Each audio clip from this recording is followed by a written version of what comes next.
Hello, Cancer, Sun, Moon, Rising, and Venus Signs. Kamusta kayo? Sana po nasa mabuti kayong kalagayan. Welcome back po sa Star Tarot. At kung bago kayo rito, welcome din po kayo. Please subscribe, like, share my videos, and leave me a comment kung naka-resonate po kayo. Thank you. So, yung first message ni Universe para sa iyo ay Ace of Cups. Holy moly, Cancer, this is beautiful. Kasi divine blessing ito. Ang daming biyayang paparating sa inyo. No? Maraming biyayang paparating sa inyo. At ang swerte ninyo, kasi kung ano man ang mga blessing na to na paparating sa inyo, these are blessings that will come in abundance. No? Hindi lang ito putyo-putyo, hindi lang ito pipitsuging mga blessing na ibibigay sa iyo, kundi these are the things also that you need, no, sa buhay mo. Kumbaga, kung ano yung mga kailangan mo, ifo-fulfill yan ng universe sa ngayon, no? Kaya magiging maganda talaga ngayon ang takbo ng buhay din ninyo. No, this is a lot to be grateful for, no? Kasi you will be filled with happiness and joy. Kung ano man ang mga biyayang ibibigay sa iyo, yan ang magpapasaya din sa iyo, no? Sobrang magpapasaya sa inyo. Kaya kumbaga, kasi feeling ko siksik liglig umaapa ang mga biyayang pwedeng ibigay sa iyo. Hindi lang material na bagay, 'di ba? Kundi love, kundi good health, yung ganon. At since si Ace of Cups is a new beginning energy, maaari na magsisimula kayo dito.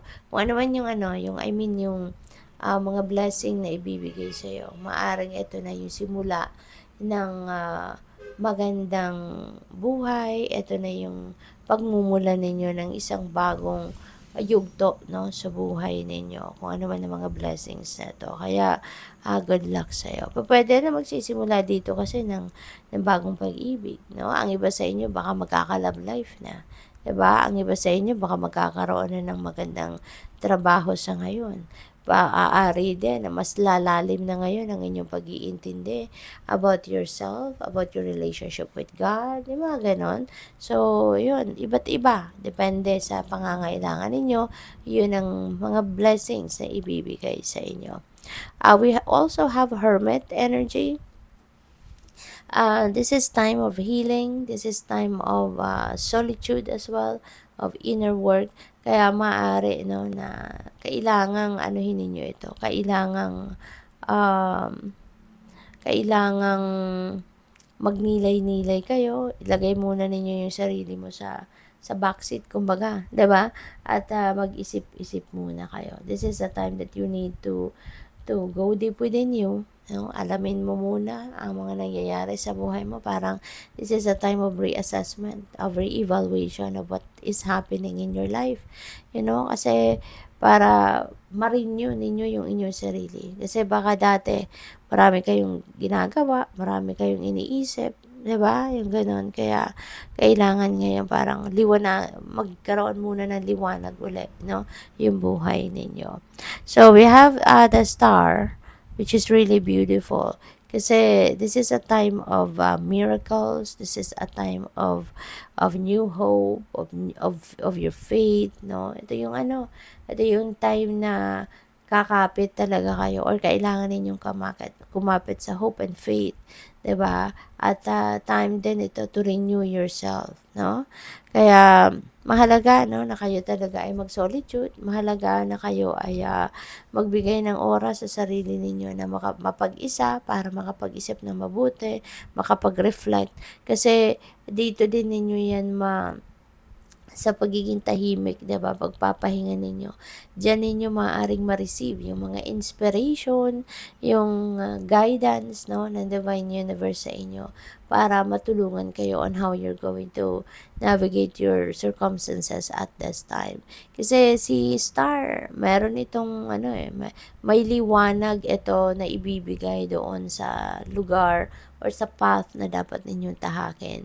paliliwanagin niya, no? Yung bagong daan na ito na dapat ninyong tahakin para makapunta kayo sa isa sitwasyon wherein you need to, to start a new life. Kasi may offer sa inyo yung universe dito.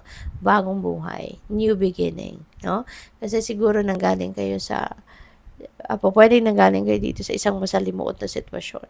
Napagtagumpayan mo yan. Kaya, kumbaga, parang premyo sa iyo ng universe. Sige, nagtagumpay ka, ginawa mo ang lahat na makakaya mo. So now, parang I'm giving you a new life. Kumbaga, a chance to build your own to build a new life, 'di ba? Makapagsimula ka ng bagong buhay. At saka meron din dito mga wishes, no? Kayo that are coming to fruition, Cancer.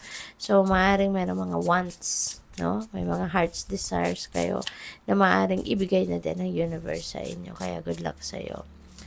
And by the way, maraming salamat for subscribing. And if you haven't subscribed yet, subscribe na po kayo. And there is also a join button sa baba ng video. Click nyo lang po yan kung gusto po ninyong mag-join sa membership sa channel. Thank you.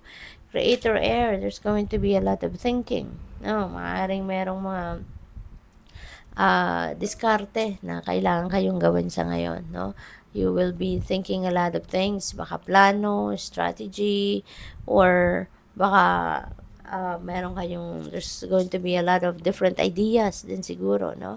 Napapasok din sa isip ninyo ngayon. Kaya you're going to assess that. You're going to think about that kung paano ninyo yan gagawin, paano ninyo yan i-apply sa buhay ninyo, something like that.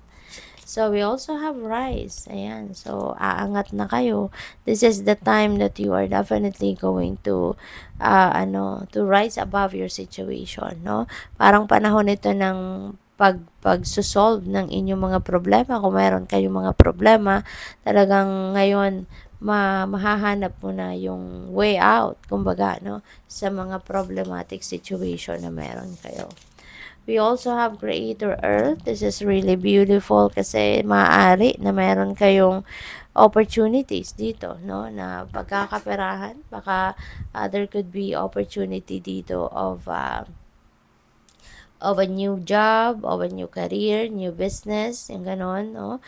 This is a chance siguro din ninyo na makahanap kayo ng bagong money path or bagong money or anong tawag dito, panibagong income stream, ano? So, maaaring nag-a-apply kayo ng trabaho, karera, nag-iisip kayo to change your career path, mga ganon. Or baka nagsisimula kayo ng bagong negosyo, yung ganon, no? So, you're going to be, focusing more on building siguro your financial future sa ngayon or building your own career, no? Or business. Mga ganyan. Pwede rin dito siguro, no, napipick up ko na baka meron kayong mga sale of property dito. Kaya po pwedeng meron kayong big amount of money na marireceive coming from that sale, no? So, good luck sa'yo. Thank you for watching. Love and light. Namaste.